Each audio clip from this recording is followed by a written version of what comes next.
Absolute fucking clickbait. Clickbait Garbo. Garbo the Hutt is actually the villain in the next one. More like Zarbo the Hutt. Got him. You did it. With he name. That's true. It's true.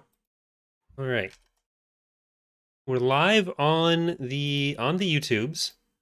So that's pretty exciting. And that means we're Tubes going to have been untied. Well, you got to let that data through. Mm-hmm. So are you ready? I am. Cool. Okay. Hello there, everyone. Welcome back to Tapcaf Transmissions, the only Star Wars podcast with a Revan pillow in the background of the video version. I am Corey, joined by Mr. Justin Eckhart's Ladder of the Eckhart's Ladder clan. How are you doing, Justin?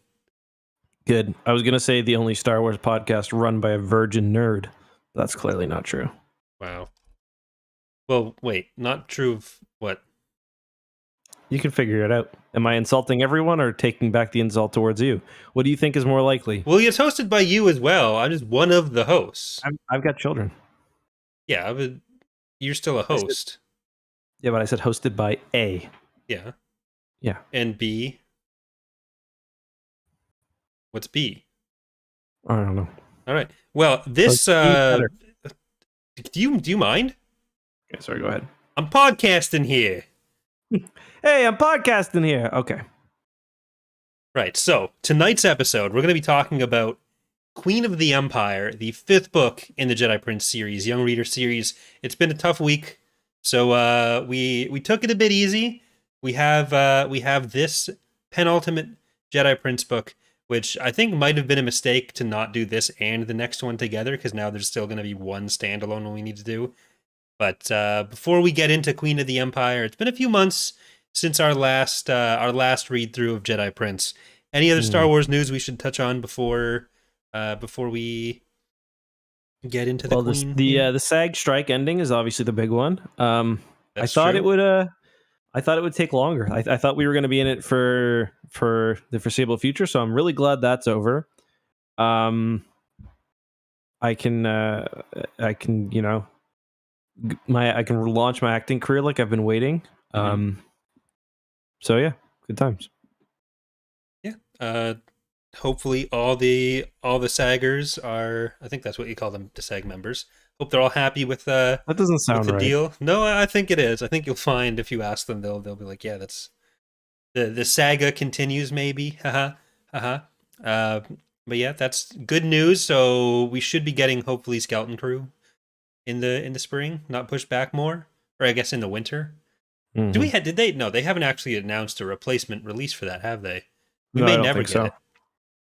Like, Maybe I'm not. already annoyed that Arcane season 2 isn't for another year, which is incredibly disappointing. It's been 2 years already. Well, are you also really annoyed that Star Wars Hunters got pushed back again? I am. I was going to actually bring that up next because they've talked about how they're happy so many people are enjoying the soft launch. I want to enjoy the soft launch as well, but it's been years of soft launching. Launch with my saggers. Yeah, great setup for that. Have you sagged into any soft launches recently, Justin? No, not. I've been trying, but I've not been successful. I don't understand why, like, what the benefit to delaying it more at this point is. Like, are they trying to sync up the release with the big thing because Ahsoka was there? It must be that, because they are regularly releasing content for the game. Yeah. So I'm told. Yeah, they are. We see the posts. They're not hidden. Yeah. There's nothing. It's like new hero in the game. You guys have been asking for this. Like, what the fuck are you talking about? Like, post this to like Hunters India or like Hunters Australia or like wherever the game's launched. Like, I don't need to see this shit.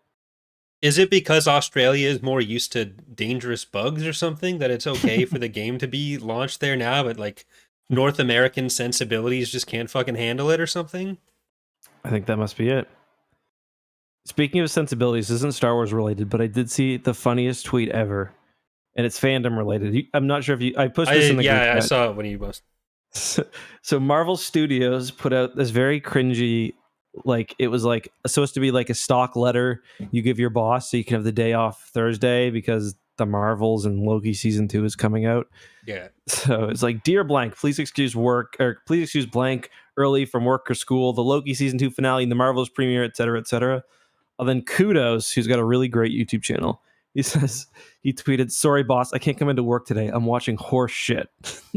Something about the bluntness of that. Yeah. Like it's almost, it's like 3/4 of a drill tweet. Yeah, I would say it essentially is a drill tweet. Yeah. It's a bit too coherent. There wasn't enough misspelled in it. Yeah. Yeah, no, it was... Yeah, it was good. And that's why we're here to talk about other horse shit as well. I think that's the, I guess I keep too cute when I'm about to talk about a 1994 kids book. Yeah. Well, this is. But if you guys did enjoy that tweet, check out stuff. Kudos. He's got a great channel. He's the only YouTuber, like, I watch his videos and I legitimately belly laugh. Not like a smirk like on the side of my face. I like fucking legitimately belly laugh every single time. Anyway, there you go. Sorry. So in today's biggest discussion, if there's no other such dog shit. Well, can we just skip this? Can we skip the charade? Like, I don't have more than 3 things to say about this book, Corey. They make Han Solo a fucking Disney adult in this book. Han Solo is a Disney adult. They don't make Han a Disney adult. They make everyone a Disney adult. Do you want to run through the plot so no one's lost here? Yeah, I will run through the plot so no one's lost here. And this is going to be like the South Park episode on Mormonism, or Scientology rather, where they say this is what they actually believe, flashing at the bottom of the screen. I think that was Mormonism. I think it might be both, actually. Yeah. I like the Mormons. They're nice people. But anyway, Scientologists not so much. So the book starts off on Mount Yoda, which is the new rebel stronghold. Why is it called Mount Yoda? Well, it's built in the mountains of Dagobah, the vast mountains we saw of Dagobah. Yep. They call it Mount Yoda because Yoda lived on Dagobah. Yep. Inside Mount Yoda, we discover that the new, is it Spin, or it's like one of the new Spin. Rebel or New Republic defense initiatives. Well, this is it's Drapak. Like Drapak. Actually a fine name. Has created a robot that looks essentially like Princess Leia. And the book starts off poorly because Han makes a comment, and it's not related to him wanting to get in bed with his wife and the robot version of his wife, who is functionally indistinguishable. The robot version of his wife accidentally, pretty much fatally wounds a Chadra fan because they perform a weapons drill out in the open on an untested machine. So first they have to go to Chad, which apparently is the name of the Chadra fan planet, which I didn't realize. On Chad, they had to get a replacement organ because one of the Chadra fans' hearts has been absolutely fucking destroyed by this weapons test that they performed in what appeared to be a small room alongside the literal chief of state, Mon Mothma. On Chadra fan, for some reason, it's very stormy because the cows have been shitting so much. Yeah, it's Disney has gone back in time to insert climate change propaganda that never existed in Star Wars before 2014. Fucking woke. Anyway, after that, though, there's also like a cave in there too because there's a big storm, and a bolt of lightning hits a mountain and a rock crashes on the hospital. Thankfully, C-3PO, the least likely person in fucking existence, knows how to operate heavy machinery and is able to help save Han Solo. The man is heavy machinery. What do you mean? That's true. Han has an epiphany that he wants to marry Princess Leia. So he decides that of every place in the galaxy where he could marry her, he decides that they will run off to Corey. The name, please. Hologram Fun World. Hologram Fun World. Is he going to stop and pick up Luke? No. Is he going to stop and pick up anyone? Like Chewbacca, his best friend and dog? No. So they go to Hologram Fun World. Thankfully, Lando is actually the owner of Hologram Fun World, so he sets things up. Unfortunately, because Princess Leia, and I'm not joking, had her birth certificate destroyed on Alderaan when the Death Star blew it up, they can't get married that night. Also, unfortunately, Princess Leia is then kidnapped by Zorba the Hutt, who's showing up on the planet because Cloud City is no longer profitable because he's too much of a two businesses in the gangster. galaxy, and so all the business went from Cloud City to Hologram Fun World. Those are the only two places you could go if you're a tourist in Star Wars. Yes. And also, Zorba the Hutt also has the Triclops son. Just wait before you correct me. The Triclops son of Emperor Palpatine. But no, not Triclops. The fake Triclops son, Trioculus. He's frozen in carbonite. Everyone else thinks he's dead. He's not. The Trioculus... actually, first Zorba the Hutt grabs Princess Leia and they run off. He grabs her by impersonating a magician and putting her in a cage. Again, I am not joking. Grab her. They go to Tatooine. Unfortunately, at Tatooine, because he wants to feed her to the Sarlacc to get revenge for this death of his son Jabba, China. He wants to get. Unfortunately, at Tatooine in orbit is the Moff ship. That's what it's called, right? The Moff ship, yes. Because the they host Moffs, their Moffrences. We're not joking. They're hosting their Moffrences on the Moff ship. With, you won't believe this, the Mothman Prophecies, the movie playing. The Moff ship intercepts the Hutt ship. They wake Trioculus up from carbon freezing. Trioculus falls in love, or he was already in love with Princess Leia, so he steals her to go to the surface to execute the Hutt in the pit of Carcoon. The Hutt spits him back, or the pit of Carcoon spits him up later. This is pre-beak pit of Carcoon as well. No beak on this one. This was the circumcised pit of Carcoon. And then he tries to marry Princess Leia. Unfortunately for him, as this is happening, Han Solo, Luke Skywalker, who showed up on Hologram Fun World for some reason with the duplicate droid, they show up. They rescue Princess Leia. They switch her out with the droid on the way to the wedding ceremony where she's going to be married against her will to Trioculus, truly the Empire's greatest crime. They escape. They don't see if the assassination job's been done. However, when it's time for her to do her vows, the robot Princess Leia, in quite an iconic photo, by the way, you can look this up, shoots Trioculus, the fake three-eyed son of the Emperor, with her laser beam eyes, fatally wounding him. Is that a good summary? Yeah, that about does it. I'm impressed. Did you mention that Zorba gets eaten by the Sarlacc? I did, yeah. Okay. Yeah. But he gets spit back up, so. Yeah. Well, I kind of zoned out at that point. But yeah, but he's surprised. He's still kicking at the end. That's about what happened. It's not about what happened. That is like, I didn't even make that. I didn't exaggerate that. If anything, I toned it down. I'm the about there was like any details that were left out, but not many details were left out. Everything you said was 100% accurate. There's arguably 110%, but yeah, 100. Yeah. So I should have chugged a beer halfway through. That would have been really funny. Well, actually, you did leave out something very important that I think really warrants us diving deep on. Is that part of the real Triclops' inheritance of his abilities from Palpatine was that he mumbles out fucking super weapon ideas in his sleep. And that's where they get the idea for putting laser beam eyes in Leia's robot face.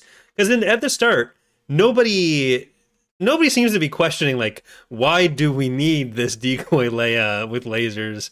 Like, as the reader, we know it's going to be important later. It must be. They think Trioculus is dead. Like, that's the only they think he's dead at this point.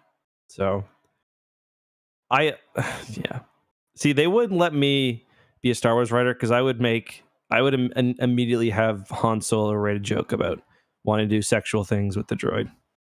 Well, they basically did that with Luke. Won't usually let me do that. I thought there was a lot of subtext with the first page of the book on Project Decoy. That was a good one. When you're a droid, Ken gasps, "This is really creepy," Han said, which is true. It is really fucking creepy. And Luke says, "It's fantastic. Leia, she looks just like you. She even talks like you. Her smile is the same as yours, and so are her gestures. And the best part is, we're not related, so I can have sex with her." One of those sentences was added by me. You'll never guess which one. That was some pretty tough to parse subtext, I would say. Yeah, it's there. You don't need to look hard. Yeah. Unlike Luke, who looked very hard in that scene. Like, what am I supposed to say about this fucking story? What do you like? What do you want from me, chat? Like, what do you want? It's like 16 pages long. It's a nonstop action adventure thrill ride. Well, there's a lot of stuff that pulls from and contributes to the expanded universe here that I think is very important for us to go we through. Got Bell Dawns. I picked that out. We got oh, for some reason they said that the heavy machinery was controlled by a Navic computer. Like, is it making jumps to hyperspace now? Well, it's got to navigate around wherever it is locally, and I guess if you need to send a bulldozer through hyperspace, that's also helpful. But Yeah, I guess. like Hologram Fun World is like this is the first appearance of it. That's pretty important. What else is it in? Well, it's in the Old Republic. It's in Galaxy of Fear, and it's in Young Jedi Knights. So that's has the had place a big to go to in Young Jedi Knights. Yeah. Oh, okay. We've talked about Hologram Fun World before on this very podcast. Okay. It's pretty good then. Yeah. And there's like Chadra fans on Chad, which was established before this, but these books are not afraid to delve deep into the source book mythology of Star Wars. I did have that in my notes too. One thing they said too, or that really kind of actually left me wondering, they described the Chadrafan's ears as floppy. That's like the one single word you can't use to describe a Chadrafan's ears. They're like the exact opposite of floppy. Very stiff. Yeah. Yes. Yeah. More German Shepherd ears, like perky German Shepherd ears. Yeah. Or like cat ears. Rat ears, really. Yeah. Yeah, exactly. They're rats. Man, I've been going through Legacy for some comics, or the comics, because I've been doing a few videos that are like covering wider arrays of time, and I had to talk about Tili Kwa, and man, he's supposed to be a Chadra fan, but they try to make him look buff and intimidating all the time, and I don't buy it. It's Jedi propaganda. It is. It's not going to happen. Chadra fan, they should be, if they're going to be Jedi, like, they can't be buff. They can be like comically buff off to the side, or Jedi, not both. I think they're best served as bar patrons, like in A New Hope, personally. Yeah. So, do you think that there was any kind of repercussions for the Chadra fan doctors here not testing their experience? Like, are they doctors or are they robot builders? Because they seem to be involved in the actual project as well, right? Or were they just regular scientists? Hold on, No, they were just regular doctors. Because they had like organs and stuff on standby. Excuse me. Yeah, so they also made the robot, didn't they? No, it was just that one Chadra fan who made the robot. Then they flew to Chad. Right. Okay. Good. Because they made the robot on Mount Yoda. Yeah, we're good. I would love if the Yuuzhan Vong War got so bad they had to fucking hide out in Mount Yoda. Wonder if this Drapak. It seems like the kind of thing that James Luceno would mention in the background of something. Yeah. But no, he didn't. Drapak sadly does not come up again. Only an indirect mention in the Essential Atlas. And the official Star Wars fact file. Okay, so not good enough for James Luceno. A damn shame. I do love when they're talking about like, oh, who's going to go to the wedding? It's like Chewie, R2-D2, and my best friend Mon Mothma. Han starts objecting when Leia is laying out so their original wedding plan of eloping on Hologram Fun World falls through because of all the kidnapping, which understandable.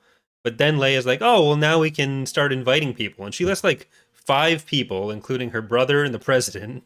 And he's like, whoa. This is way too big. He even objects to Chewbacca being there and the idea that Chewbacca would be his best man. Yeah, apparently he's not he can't be a man. Yeah. One thing I like is they're like at the hologram world for their, well, they're like, we can do anything we want on our honeymoon. Our greatest desires like skiing. Skiing over a volcano.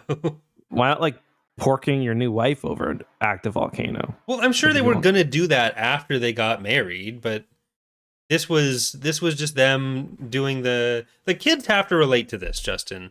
This is a kids book. And what are That's kids true. going to think of if they hear, "Oh, people are getting married, they want to do things that are fun together. We're going to a theme park and we're going to ski over a volcano and Oh, also visit the I grave get of why your." you get married now. Yeah, like sure you have the nice sentimental visit to Leia's homeworld in a hologram, but then ski over the volcano, as kids assume married people do. Yeah, that's how babies made. Babies are made. This is where Jaina and Jason were gonna be. I almost said seduced, but Now conceived is the best. that would be some epic lore. Well, canonically, when do Han and Leia first have sex? Is that in episode 5? Gotta be before. Before episode 5. Yeah. You think I would- they were banging before episode 5? Yeah. I don't know. That might be the craziest thing you've ever said on this podcast. They were alone on an ice planet for like a year. Like, what else are they fucking doing? Well, there was still the will they or won't they with Leia and Luke at that point. But that's different. There's love, and then there's sex. Han, he's too attractive. He's too rugged. He's too persuasive to not, have a fling with. One night under the tauntaun hides, like, but that doesn't mean you're in love with him. If anything, that makes your relationship even a bit more difficult because you're like, I let him woo me. So what Han's take on the whole situation was that Leia saw him as a hookup, whereas he thought she would end up with Luke. Yeah, I think that's about right. So in the fuck, marry, kill game, like Han was afraid that he was the fuck, Luke was the marry, and General Reekin was the kill or something. Yeah. Okay, I can see it. Okay, I take it back. You've clearly thought this through. Oh, many times. Much like we forgot to mention it last week, but the stickers, the AI generated stickers of Winter and Akbar have allowed. Oh yeah, those are really good. Allowed the long-standing theories to be realized. We're not going to show any of you though. That's just for us. For us, it's very special. Very special. Are these in like the first year or two after Endor? Pretty soon after, right? I think this exists in a parallel timeline. No, this is all 100% canon because like the expanded universe was fully planned out by George Lucas. That is true. Yeah. Which is why the Nebula Star Destroyer and all the other new class ships were set up in Black Fleet Crisis before the NJO, and that's why they all get mentioned never in NJO. Yeah, it's crazy how George Lucas did all that. Like how he approved of Mount Yoda specifically. Now the Rebels designed their new fleet at Mount Yoda, but then they don't use them. I want them to live on the Ewok planet forever. They've got to live with the Ewoks now. They don't need Coruscant. Rebel base is on Yavin, and then it burns down 3 times. No more, no less. Make them go to Disney World.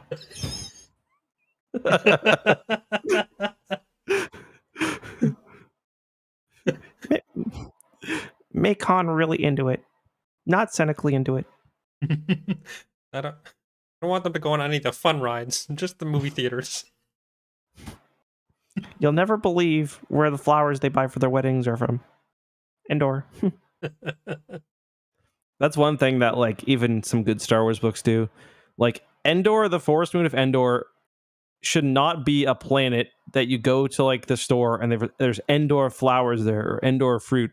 It's literally supposed to be some backwater ass world that nobody's ever heard of ever.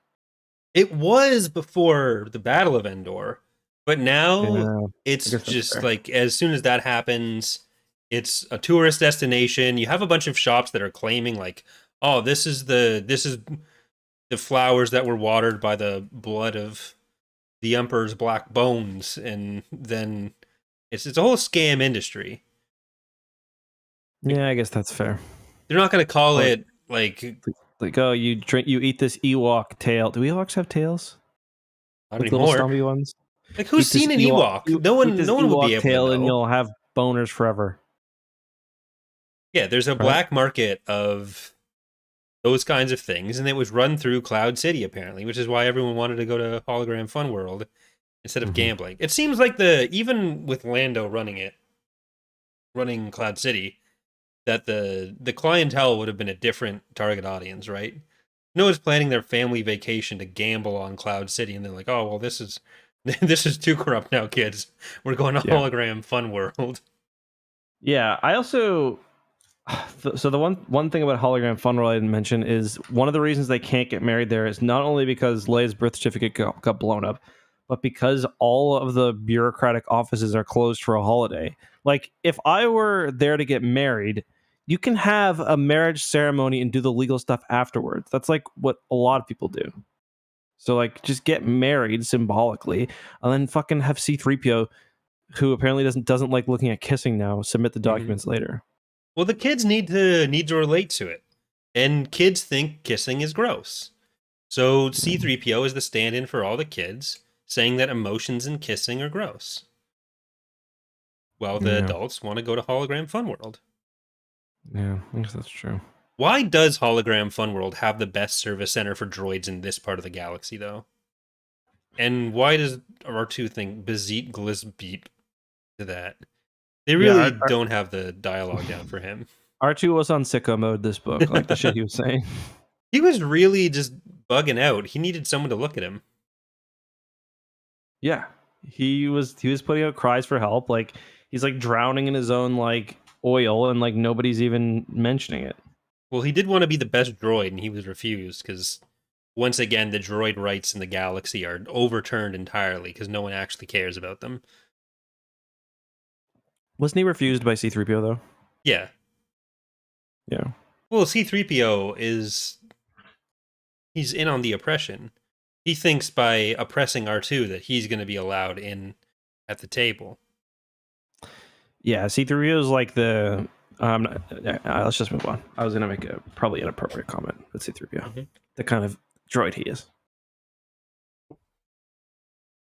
I think everyone knows where I was going. Yeah, I know exactly the words you were I going don't know to how to say it. I don't know. I'm not smart enough to say it without saying something bad. say. Mm-hmm. Let's move on. Mm-hmm. You think if you go to Disneyland, like Bob Iger has an office that has like Baron Administrator on the plaque? Baron Administrator Iger does sound tough. It would be almost as seamless a little Easter egg as the THX speakers that we're playing. The 1,138 THX speakers. Hmm. Yeah, that was really good. Do we have any questions or something we can deal with? I'm tired. Well, of do you want to give a rating, a ranking, any predictions for the final book after this? It's a kid's. It's fucking a kid. It's like it's a kid's book. It is a kid's book. What do I rank it? As a kid's book, like August would probably enjoy it. For me, it's a D. Oh, that actually surprises me. I thought we'd be going. No, it doesn't have the charm of like Young Jedi Knights. Yes, they're kids' books, but they're fun and they're competently written, and they like this is like a learn to read book essentially. It does have a glossary though. That I don't know if that's added in the stolen versions I have. Oh or if it's yeah. an original. So Yeah. Not good. Didn't enjoy it. No. Looking forward to the final though. See how things wrap up. You know what was really disappointing about this though? Ken is barely in it. He's there for like 20 seconds and does nothing. This is his series. This is like the Book of Boba Fett episodes about the Mandalorian. I was gonna say I want to hear all those same people complaining about it, Yeah. please. You know, and then Mount Yoda went to train at Luke's Academy and comes back and has his relationship reset. Works for me. There you go. All right, so I guess I will open up the email and see if we have any questions that are burning in people's hearts right now. Like an STD from Magic Fun World, whatever the fuck it's called. hologram fun world. Gross. Yeah. Interesting. So we do have a question from Nathan. I think it's actually a pretty interesting one. If they wanted to create an abridged series cutting down the New Jedi Order to 5 or 6 books to include them in the Essential Legends collection while making them more accessible to a wider audience that would be turned away by the length of some of the series, do you think they could do it? And do you think they will include the NJO in the Essential Legends collection at all? I thought he was going to ask which books. I thought it was going that direction as well. I think we can still kind of answer it that way. Like I don't think you can do that because each book would have to progress the state of the war. It would have to progress the issues around the Force and Jason especially, and also, but so like it'd be like you would have to resolve, for example, the Kip Duron Luke rivalry in one book essentially, or 2 books. Same with like Jaina's feelings. I don't know. I think it ends up being way too much for 5 books. So I think you could do 10. I asked the Del Rey senior editor, what's it called now? It's got a new imprint name. It has for a while, but it's not Del Rey Essential Legends collection. Oh, isn't it just Del Rey Star Wars? I thought it was something new, or something else, but maybe. Yeah, it's just Del Rey. Sorry, well, the Twitter account is Star Wars books, but yeah. But I asked what the likelihood of seeing some of those would be, and the response was, "Well, we can't make everything." I was like, "That didn't really answer my question." It's like, "Are you going to make any of them?" You could make you could make everything. They're well on the way to actually making everything. Like, they're written. Like, obviously, there are logistical realities, but like these are soft cover novels. Like, yeah, it's the exact same as reprinting them with the new Legends banner. Like, if they're ever going to talk to that guy, why do you even talk to that guy? Why not? Just don't like him. That's fine. So you gotta have my back on this. Am I not allowed to talk? And you're not allowed to see your friends anymore either. And you text your mom too much. I don't. Oh shit! I actually forgot your mom was dead for a second.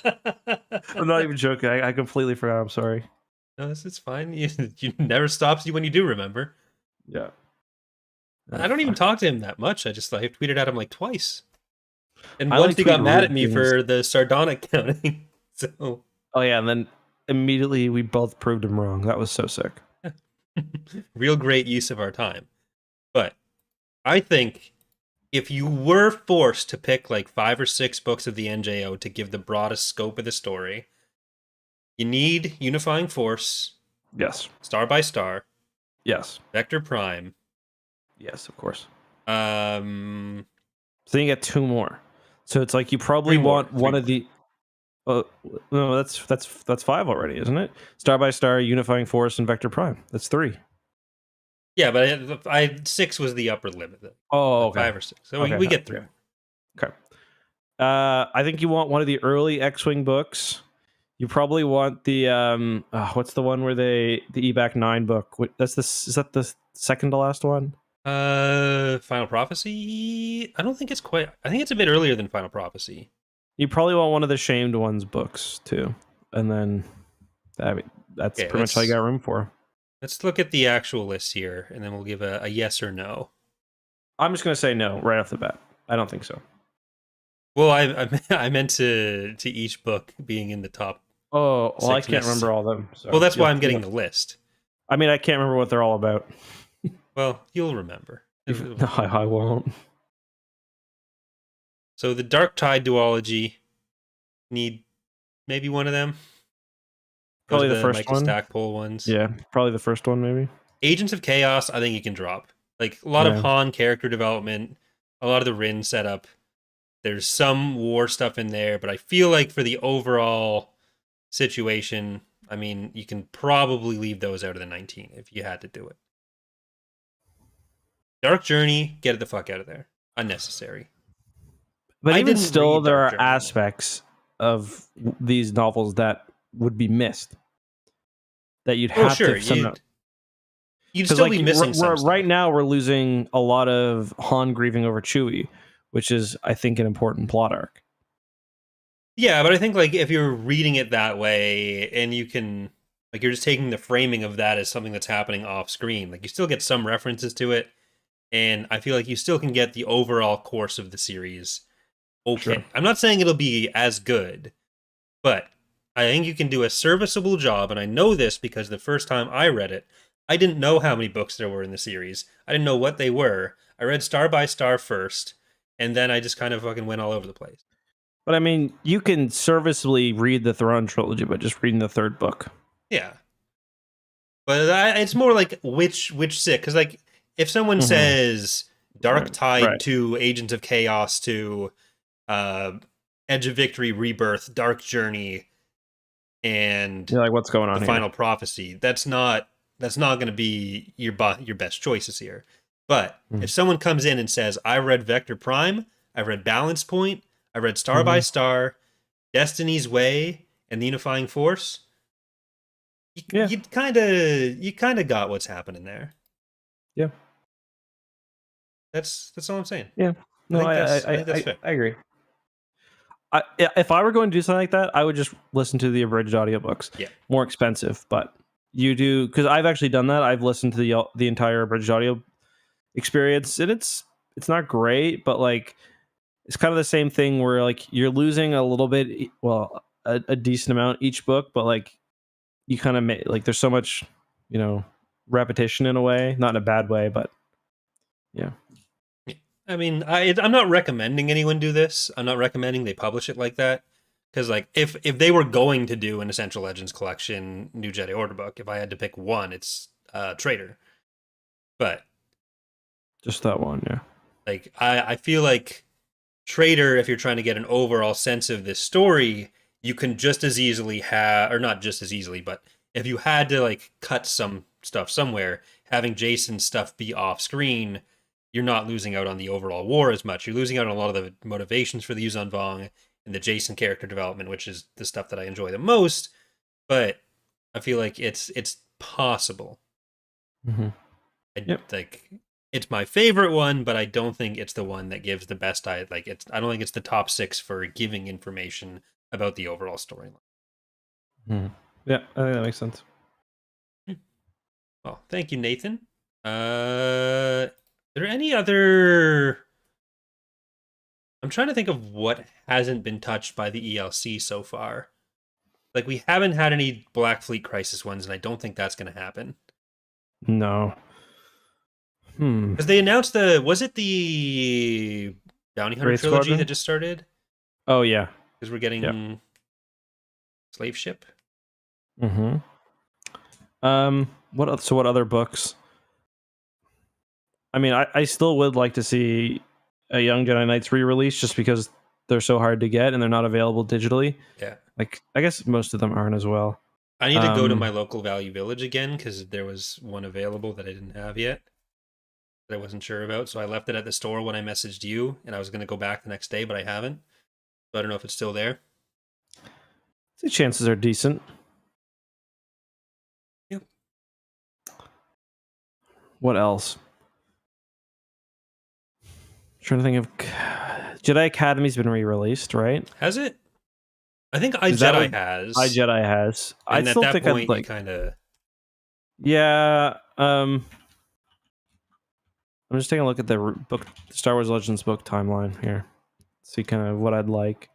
So I would like Legacy of the Force and Fate of the Jedi as well, although those are long ones, so I don't think that's likely. It's kind of crazy that all 4 of the Old Republic ones are out. Yeah, it is. Like you have all 4 of the Old Republic ones and Darth Bane. Yeah. No, that's true. All the retcoms. We haven't gotten the Revenge of the Sith one yet. I don't think we will because it's a novelization. It's a little different. That'll happen. They haven't done MedStar yet, which would be nice. Ron Duology. I thought they were doing that. Maybe that's been leaked. Maybe is it in the upcoming ones?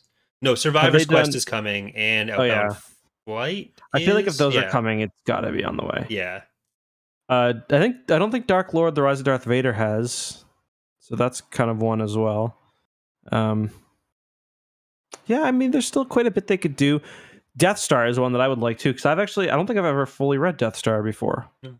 Maybe I have, but yeah, that one would be nice as well. Yeah, I feel like the Callista trilogy is.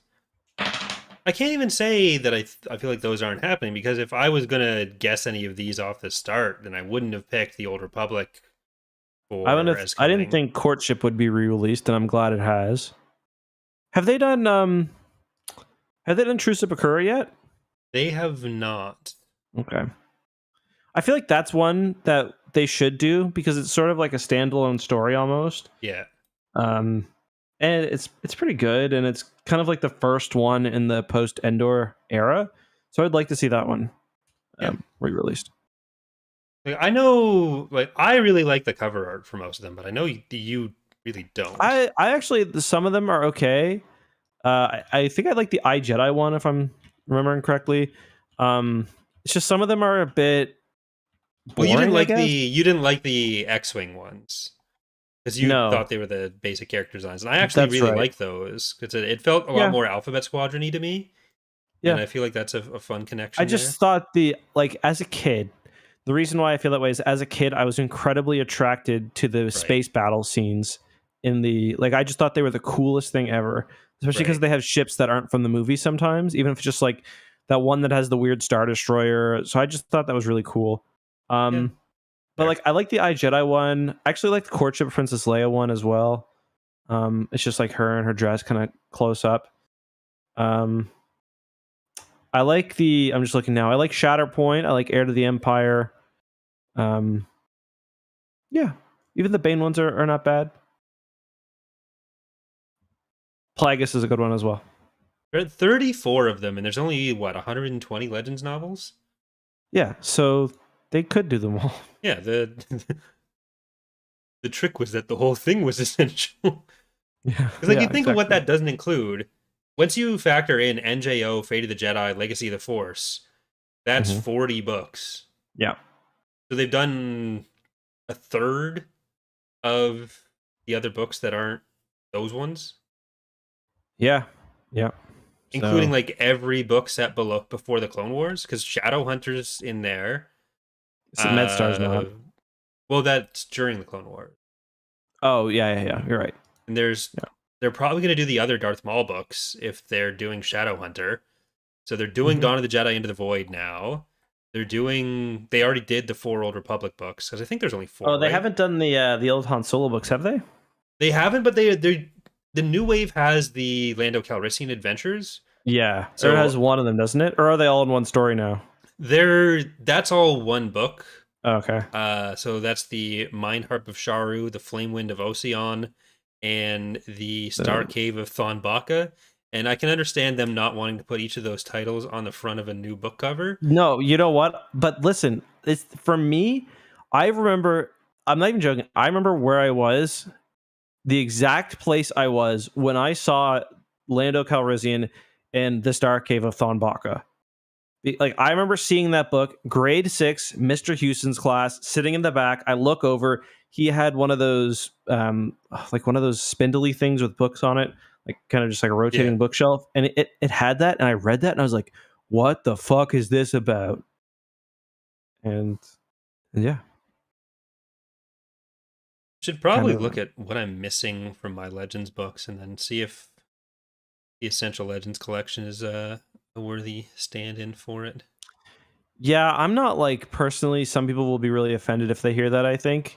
But I'm not like, when I collect things, I'm not a purist whatsoever. Yeah. So yeah, I'm the same way, where I do like the look of like, for some of them, like the X-Wing series, I want all the originals just because I like the covers, but for others, whatever.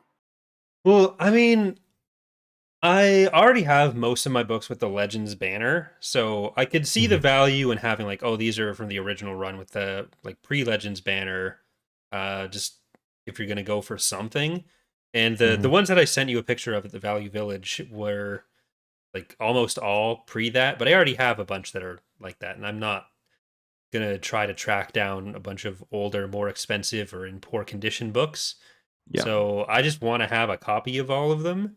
And if I can Hmm. keep consistent within each individual series, then that's kind of enough for me. But I've got like a mix of hardcover and softcover for certain stuff, and that kind of annoys me.